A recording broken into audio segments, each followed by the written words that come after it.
पत्रकार दिनाच्या या ठिकाणी सगळ्या पत्रकार बांधवांना या ठिकाणी खूप शुभेच्छा देतो आणि आपल्याला कल्पना आहे की पत्रकार हा चौथा स्तंभ या राज्याचा आणि देशाचा आहे, जो समाजाचे सगळी ज्या समस्या आहेत, समाजातील ज्या गोष्टी आहेत त्या सगळ्या मांडण्याचा प्रयत्न करत असतो। प्रशासनाच्या मध्ये काही चुका होत असल्या ते सांगण्याचा प्रयत्न करत असतो, चांगल्या गोष्टी झाल्या असल्या त्याचं माहिती देण्याचा प्रयत्न करत असतो। आणि आज मला या गोष्टीचा अभिमान आहे की जळगाव जिल्ह्यामध्ये आज पत्रकार दिनाच्या माध्यमातून जे सगळ्यात काळाची गरज आहे हेल्मेट वापरायची ती सुरुवात जळगाव जिल्ह्यामधून होते आहे। त्यामुळे मी पत्रकार बांधवांचे खूप आभार मानतो।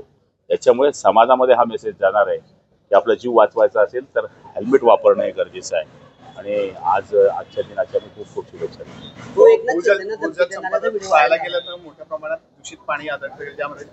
हे बघा, आता काल परवाकडे मी 100 दिवसाचा आढावा घेतला, त्याच्यामध्ये हा विषय काही आलेला नाही। पण आता मी आजच मुंबईकडे रवाना होतोय।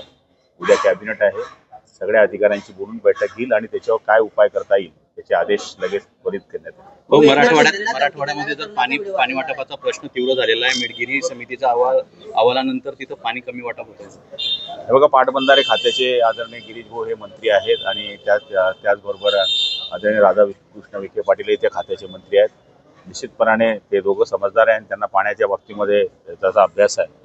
तर कोणावरही कोणत्याही प्रदेशावर किंवा कोणत्याही तालुक्यावर जिल्ह्यावर अन्याय होणार नाही असं काम ते करते। एकनाथ शिंदेना धमकी देणाऱ्या तरुणाचा व्हिडिओ व्हायरल झाला आहे, त्याच्यावरून शिवसैनिकांचा आक्रमक झाले, पोलीस ठाण्याबाहेर गर्दी झाली आहे। हे बघा, शिवसेनेच्या लोकांना धमकी देणं हा काय पहिला दिवस नाहीये, पण एकनाथ शिंदे साहेबांना धमकी देणं म्हणजे हा फार मोठा प्रकार झालेला आहे आणि हे कोणी सहन करणार नाही। एकनाथ शिंदेना धमकी द्यायला आणि त्यांना हे करायला एवढी जर हिंमत होत असेल तर शिवसैनिक आहे तो रस्त्यावर उतरल्याशिवाय राहणार नाही।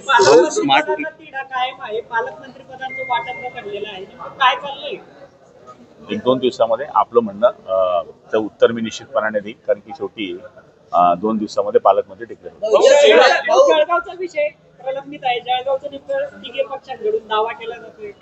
आम्ही 3 जण वाटून घेऊ। स्मार्ट प्रीपेड बसणार नाही असं म्हटलं जात आहे, पण राज्यामध्ये छुप्या पद्धतीने स्मार्ट बसवणं सुरू आहे।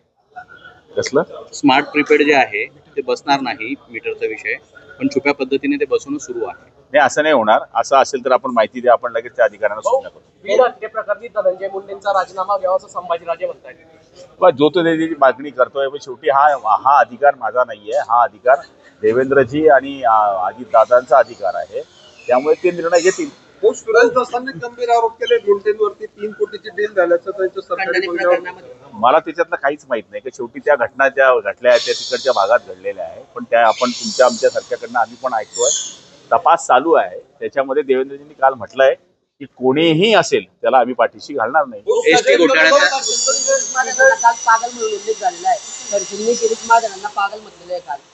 हे मी मागेही बोललो होतो की या दोघांच्या गोष्टी ज्या आहेत या दोघांनी सांभाळल्या पाहिजे, कारण की गिरीश भाऊ आणि नाथाभाऊ हे मागच्या काळामध्ये एकत्र राहिलेले नेते आहेत। एकमेकाला पागल म्हणून काही सगळ्या गोष्टी होत नाही, कोणी पागल नाही आहे, सगळे हुशार आहेत, दोघंही हुशारी करावी, पागलपण करून।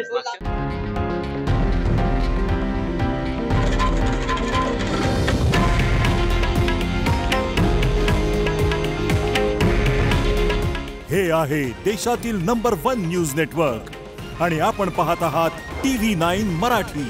काळजी तुमची, हित महाराष्ट्राचं।